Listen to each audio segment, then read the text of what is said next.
नमस्कार दोस्तों, मेरा नाम ऐश्वर्य कुमार त्रिपाठी है। मैं एक बीपीएससी टीचर हूं और दोस्तों मैं आपका स्वागत करता हूं अपने चैनल बाबा बेरोजगार न्यूज़ पे। जी हां दोस्तों, यूपी ट्रिपल एससी से संबंधित और जूनियर असिस्टेंट से संबंधित जो भी खबरें हैं दोस्तों मैं वो आप तक पहुंचा रहा हूं और मैं आपसे यही उम्मीद करूँगा कि आप इसके एवज में कम से कम मेरे चैनल को सब्सक्राइब करें। जी हाँ दोस्तों, मैं बहुत ही ऑथेंटिक न्यूज़ आप तक लेकर आऊँगा और थोड़ा आपका जो सब्सक्रिप्शन होगा वो मेरा कहीं ना कहीं मोराल हाई करेगा। तो दोस्तों आज बात करते हैं कि जो कल एग्ज़ाम हुआ है जूनियर असिस्टेंट की 55-12 वाली जो भर्ती है, तो उसकी कट ऑफ को लेके लगातार मेरे वीडियो पे जो अभ्यर्थी हैं वो कमेंट कर रहे हैं और अपना कट ऑफ बता रहे थे। तो दोस्तों आज हम बात करते हैं कि आखिर क्या हिसाब किताब है कट ऑफ का, और हम आपको बताएं कि कल तक जो अंदाज़ा लगाया जा रहा था कि 50% के करीब कैंडिडेट्स हैं वो उन्होंने एग्ज़ाम दिया है, लेकिन दोस्तों असली आंकड़ा आ गया है। असली आंकड़ा है कि 57.16% कैंडिडेट जो हैं वह एग्ज़ाम में बैठे हैं। अब दोस्तों लगभग 2,43,981 इतने अभ्यर्थी थे जिन्हें एग्ज़ाम में बैठने का मौका मिला था, लेकिन उसके बावजूद 57% अभ्यर्थी ही मतलब 2,43,000 जो थे वो क्वालिफाइड थे, लेकिन उसके बावजूद एग्ज़ाम सेंटर तक 57.16% कैंडिडेट ही पहुँच पाए।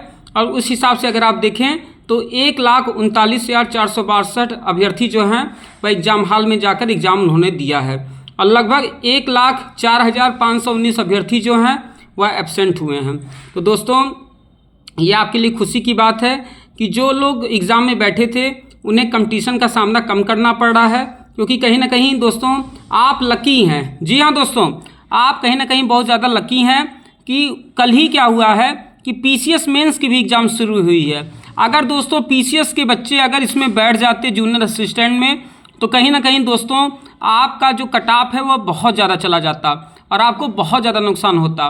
तो कहीं ना कहीं जो बच्चे पीसीएस प्री निकाले थे और उन्होंने मेंस का एग्ज़ाम दिया है, तो आप ये समझिए कि किस्मत ने आपका साथ दिया है कि उसी दिन पीसीएस मेंस का एग्ज़ाम था और जो क्वालिफाइड बंदे हैं उनके साथ वो एग्ज़ाम सेंटर तक पहुंच ही नहीं पाए, क्योंकि उन्होंने पीसीएस मेंस का एग्ज़ाम देने की सोची।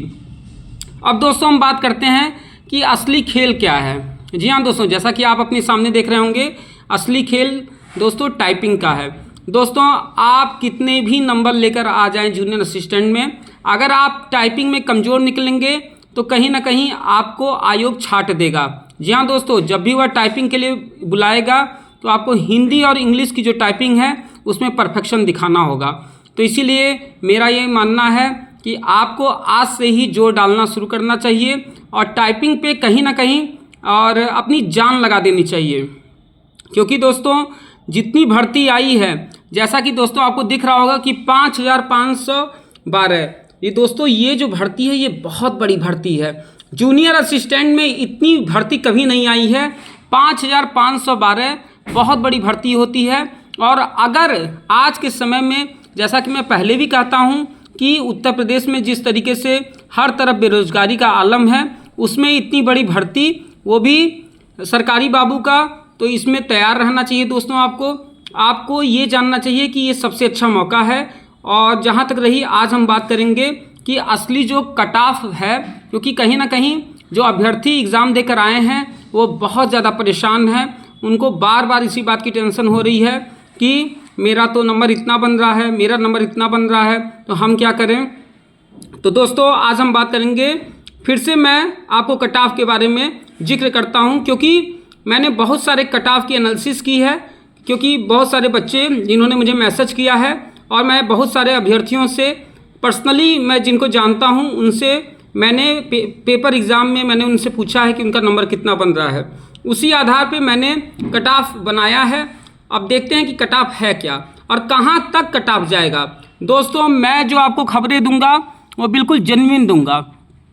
मैं जो आपको बता रहा हूँ आप उसको देखकर, जैसे कहते हैं कि आप यदि डॉक्टर के पास जाते हैं तो आप उस पर भरोसा करते हैं, उसी तरीके से आपको मुझ पर भरोसा करना चाहिए और अपने अंदर कॉन्फिडेंस लाके टाइपिंग शुरू करनी चाहिए।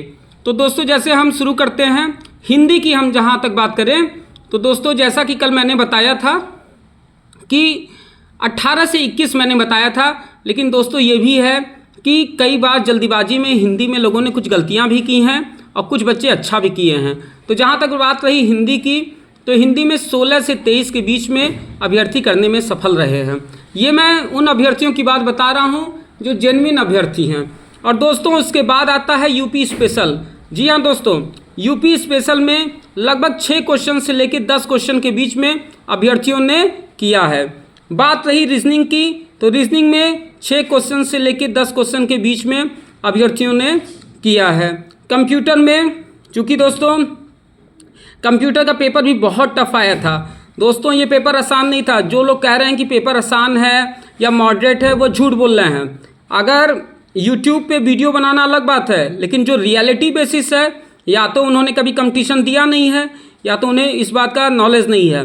कंप्यूटर के बारे में मैं आपको बताऊं तो कंप्यूटर में दोस्तों पेपर का लेवल बहुत टफ था, तो 5 से 10 जाने की उम्मीद है। और जीके जीएस, जी हाँ दोस्तों, इसका जोड़ किसी के पास नहीं है। बहुत ही बेजोड़ पेपर, ऐसा पेपर था जिसने लगभग एक तरीके से कैंडिडेट को पैरालाइज कर दिया है। अगर आप देखें तो जीके जीएस में जो अभ्यर्थी थे वह 5 से 10 नंबर से ज़्यादा नहीं पा सकते दोस्तों, क्योंकि लगातार जो लेवल है, मैं 1-2 अभ्यर्थी या 4 अभ्यर्थी की बात नहीं कर रहा हूँ, जो कंपटीशन में बैठने वाले जो एवरेज बच्चे हैं मैं उनकी बात कर रहा हूँ कि लेवल इतना ज़्यादा बढ़ा दिया गया था कि अभ्यर्थियों को जीके जीएस के क्वेश्चन करने में पसीने छूट रहे थे। तो जीके जीएस का जैसा कि मैंने आपको बताया कि 5 से 10 जा रहा है। अब रही बात दोस्तों, जब हम इनको जोड़ने की कोशिश करते हैं तो 38 मिनिमम जा रहा है और 63 मैक्सिमम जा रहा है। जैसा कि आप अपने सामने देख रहे होंगे कि 38 मिनिमम और 63 मैक्सिमम। आप दोस्तों अगर हम इसका एवरेज निकाल लें तो ऑन एवरेज अगर आप देखें तो जनरल, ओबीसी और ईडब्ल्यूएस इसका जो कट ऑफ बन रहा है वो 50 प्लस बन रहा है। तो दोस्तों 50 प्लस के बाद आप नीचे देख रहे होंगे कि 40 प्लस लिखा हुआ है। दोस्तों यदि आप ध्यान से देखें तो जो कट ऑफ है वह गिर के 40 प्लस पे चला गया है। अब दोस्तों इसका क्या मतलब है, इसके बारे में मैं आपको बता देता हूं। जैसा कि आप देख रहे हैं कि 50 प्लस से 40 प्लस कैसे गया कट ऑफ, तो रियलिटी बात यह है दोस्तों कि जूनियर असिस्टेंट के पेपर को जो बहुत अच्छे से समझता है, क्योंकि मैं इसके पैटर्न को बहुत सालों से जानता हूं, मेरे बहुत सारे दोस्त जो हैं वो कहीं ना कहीं इस एग्ज़ाम से जुड़े हुए थे, तो मैंने उन चीज़ों को बहुत करीबी से देखा हुआ है।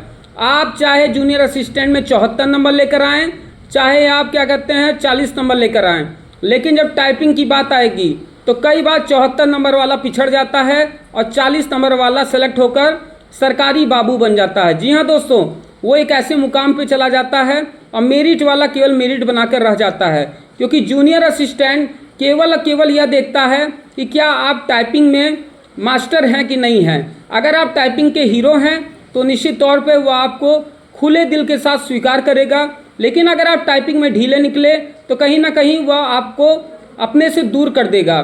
तो दोस्तों जहाँ तक रही ऑन एवरेज अगर देखा जाए तो जो कट ऑफ है वो 50 प्लस जा रही है, लेकिन अगर 50 मान के चलें तो अब की बार देख रहे होंगे कि जैसा कि 57% लोगों ने एग्ज़ाम दिया है। और जहाँ तक बात रही कि यूपी पीसीएस का जो मेंस देने गए थे उसके कारण से दोस्तों क्या हुआ है कि कई अभ्यर्थी ऐसे हैं जो वहाँ पहुँचे नहीं हैं, जो कि बहुत ज़्यादा टैलेंटेड थे। तो दोस्तों 55,512 इतनी वैकेंसी को पूरा करने के लिए लगातार कट ऑफ गिरता रहेगा। जी हाँ दोस्तों, मैं जनरल ओबीसी की बात कर रहा हूँ और ईडब्ल्यूएस की बात कर रहा हूँ। जो लोग 40 नंबर पाए हैं दोस्तों, कम से कम 40 नंबर पाए हैं, वह लोग लगातार प्रिपरेशन करना शुरू कर दें, वो लोग टाइपिंग करना शुरू कर दें। अगर आप टाइपिंग करेंगे तो निश्चित तौर पे सफलता आपके घर तक पहुंच जाएगी। लेकिन दोस्तों यदि आपने मनोबल गिरा दिया, क्योंकि यूट्यूब पे मैं देख रहा हूं कि बहुत सारे लोग ऐसी खबरें भी प्रचारित कर रहे हैं कि कहीं ना कहीं कट ऑफ बहुत हाई जाएगा, ऐसा जाएगा वैसा जाएगा। दोस्तों आप 10 लोगों के चक्कर में पड़ के आप अपनी ज़िंदगी को बर्बाद कर लीजिएगा। कहीं ना कहीं आप मुझ पर भरोसा कीजिए और अपने टाइपिंग पर ध्यान दीजिए। इस समय अगर आप ये देखेंगे कि लोग कह रहे हैं कि नहीं अगर तुम जनरल के हो और तुम्हारा 50 से कम है तो तुम टाइपिंग छोड़ दो, वो झूठ बोल रहे हैं दोस्तों। लगातार जब भी जूनियर असिस्टेंट का एग्ज़ाम होता है, टाइपिंग होता है, तो उसमें लगातार मेरिट को गिराया जाता है। इसीलिए मैं यही कहूँगा कि जो लोग जब तक आप परीक्षा को पूरा न कर लें, जब तक टाइपिंग टेस्ट पूरा ना हो जाए, तब तक आपको हिम्मत नहीं हारना है। क्योंकि हमारे सामने ऐसे ऐसे लोग रहे हैं जो कि बहुत कम नंबर पाए हैं। जी हाँ दोस्तों, ऐसा भी रहा है जूनियर असिस्टेंट का इतिहास कि 35 नंबर वाला भी जूनियर असिस्टेंट में टाइपिंग के दम पे जाके सफल हो गया। अब दोस्तों हम बात करते हैं एससी कैटेगरी की कि एससी कैटेगरी का क्या हिसाब किताब है। जैसा कि मैं आपको दिख रहा होगा सामने कि 42 नंबर जा रहा है और दोस्तों ये घटेगा, ये घटते घटते 32 नंबर के करीब जाएगा। तो दोस्तों क्योंकि मुझे बहुत ज़्यादा अनुमान है इन चीज़ों का, मैं लगातार यूपी ट्रिपल एससी के परीक्षा से लगातार जुड़ा हुआ हूँ, इसकी एनालिसिस करता रहता हूँ, तो इसीलिए मुझे अंदाज़ा है कि जो अगर आप एससी कैटेगरी के हैं, अगर आपके 32 नंबर भी हैं तो आप लगातार टाइपिंग पर ध्यान दें। अब दोस्तों हम बात करेंगे एसटी कैटेगरी की। एसटी में 40 नंबर आपका है, लेकिन दोस्तों ये घटते घटते 30 नंबर तक चला जाएगा, क्योंकि अगर आप वैकेंसी को देखें तो वैकेंसी दोस्तों 5512। दोस्तों ये बहुत बड़ी वैकेंसी है और कम से कम 5500 युवाओं का सपना पूरा करेगी। इतनी बड़ी वैकेंसी और उसमें टाइपिंग का खेल, ये खेल ऐसा खेला खेलेगा दोस्तों कि आपको या तो वो राजा बना देगा। क्योंकि दोस्तों जो लोग यहाँ से हिम्मत हार जाएंगे, जिनको लगेगा कि नहीं नहीं मैं तो क्या कहते हैं कुछ नहीं कर पाऊँगा, मेरा तो नंबर कम है, वो टाइपिंग पे ध्यान ही नहीं देंगे। और जो लोग नंबर कम है चुपचाप अपने टाइपिंग पर ध्यान देंगे, निश्चित तौर पर सफलता उनके कदम चूमेगी। इसी आशा के साथ कि आपको ये वीडियो पसंद आया होगा और आप इस वीडियो को लाइक और सब्सक्राइब करें और दोस्तों शेयर करें। और इसी तरीके की अच्छी और जेन्युइन वीडियो के साथ मैं फिर से आऊँगा। इसी के साथ मैं आपसे विदा लेना चाहूँगा। जय हिंद, जय भारत, जय मातृभूमि।